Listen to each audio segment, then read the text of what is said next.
आप देख रहे हैं West Day News. West Day News को सब्सक्राइब करें, बेल आइकन दबाएं, जिससे तमाम जानकारी आपको मिलती रहे।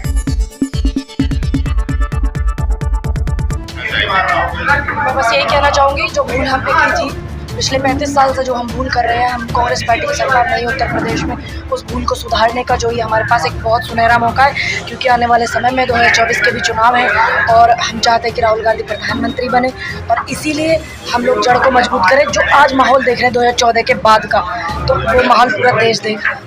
तो उसी को सुधारने के लिए, लोकतंत्र को बचाने के लिए, नौजवान साथियों की लड़ाई को लड़ने के लिए, वो एकमात्र पूरे कांग्रेस ही है।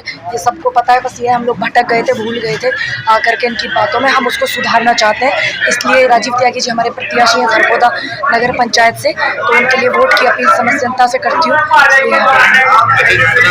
बीजेपी ट्रिपल इंजन की बात कर रही है, कह रही है डबल इंजन की सरकार चल रही है, ट्रिपल इंजन की सरकार बन जाए, मेयर या अध्यक्ष चेयरमैन जो हमारे होंगे तो सही बढ़िया विकास होगा। जब देश के प्रधानमंत्री पे देश की जीडीपी जो लेकर के लुढ़क गए वो माइनस में, और आज जीडीपी क्या है, देश में बेरोजगारी क्या है, देश के प्रधानमंत्री, ओजस्वी प्रधानमंत्री जिन्हें हमने सोचा था ओजस्वी प्रधानमंत्री, उन पे हमारे देश का सुधार नहीं होता। एक नगर पंचायत अध्यक्ष का इनका बीजेपी का क्या करेगा? क्यों? क्योंकि इनकी जो मानसिकता है वो देश की जनता के खिलाफ है।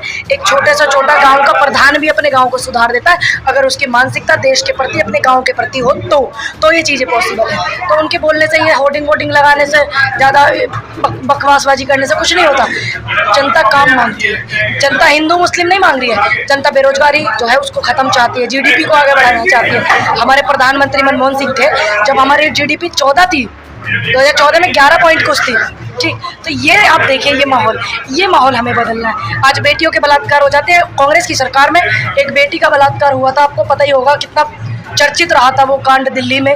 तो वो बेटी को इलाज के लिए विदेश भेजा गया था और उन चारों को फांसी की सज़ा सुनाई गई थी, और कुछ दिन पहले उनको फांसी हुई है, आपको पता ही होगा। लेकिन आज मौजूदा सरकार में अपने स्पेशल से खासकर मैं बात करूं उत्तर प्रदेश की, बेटियों के बलात्कार हो जाते हैं और उनको ही रात के अंधेरे में जला दिया जाता है। दलित की बेटी कह करके तो इन्होंने बहुत वोट लूटे थे, लेकिन उस बेटी को तो इंसाफ नहीं दिलाया। मनीषा वाल्मीकि को, किसानों पर ट्रैक्टर चलाने वाले को आप बगल में बिठा रहे हैं, राज्य गृह मंत्री के बेटे को, देश के गृह मंत्री जिन्हें आप चाणक्य नीतिदार कहते हैं, जिनको तड़ी पार कर दिया था।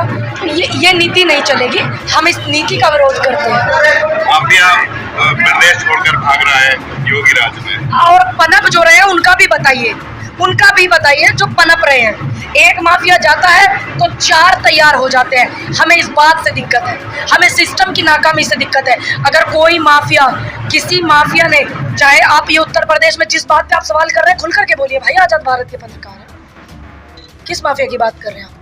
जो ट्रैक्टर चलाने वाला लखीमपुर वाला था वो माफिया, या अतीक अहमद माफिया? किस माफिया की बात कर रहे हैं? अगर कोई माफिया है, चाहे वो ट्रैक्टर चलाने वाला आशीष मिश्रा हो, चाहे वो अतीक अहमद हो, संविधान में कानून बना है। हमने भी संविधान के दायरे में बातें की हैं। संविधान के दायरे में आशीष मिश्रा को सजा दिलाना चाहते हैं, लेकिन लोकतंत्र और संविधान के दायरे में। तो आप अतीक अहमद को चाहे फांसी दो और आरोपियों को फांसी दो, कुछ भी करो, हमें कोई लेना देना नहीं है, ठीक। लेकिन हमें दिक्कत है जो इतनी मीडिया के सामने सिस्टम की नाकारी देखने को मिली, हमें इस बात से दिक्कत है। अच्छा, जिस तरह दिल्ली में धरना चल रहा है प्रधानमंत्री कहाँ है? प्रधानमंत्री कहाँ है? मीराबाई चानू जब मेडल लेकर के आई थी तो दिल्ली में होर्डिंग लगे थे कि धन्यवाद प्रधानमंत्री जी, मीराबाई चानू को मेडल दिलाने के लिए। अरे देश की बेटी ने अपनी जवानी कुर्बान की थी, अपनी जवानी को लगाया, कभी खेल करके नहीं देखा था, अपने बचपने को नहीं जिया था मीराबाई चानू ने, तब जा करके मेडल आया था। किसी व्यक्ति ने ये नहीं लिखा था भाजपा के ने कि मीराबाई को धन्यवाद कि हमारे देश का गौरव बढ़ाया, और आज वही पहलवान बैठी हुई है धरने पर, जंतर मंतर पर। लेकिन देश की ना तो वो महिला प्रधानमंत्री बोलती जो अपनी बेटी के लिए झूठ को सच करने के लिए तैयार थी, है ना वो पत्रकार बोलता थूकता है भारत, देखता है भारत, ना वो बोलने को तैयार है, ना देश के गृह मंत्री बोलने को तैयार है। इस बात से हमें तकलीफ है। यहाँ आप समझ जाइए कि डेमोक्रेसी की हत्या हो रही है, और ये एक पत्रकार का कर्तव्य बनता है वो हमें ये ना बताएं कि बीजेपी क्या करती है, क्या बताती है, वो ये बताए जनता क्या चाहती है। ये जनता का राजतंत्र नहीं चलेगा, ये लोकतंत्र चलेगा, जनता का तंत्र है। ये जनता के वोटों से प्रधानमंत्री और तो मुख्यमंत्री चुने जाते हैं। ठीक है सर।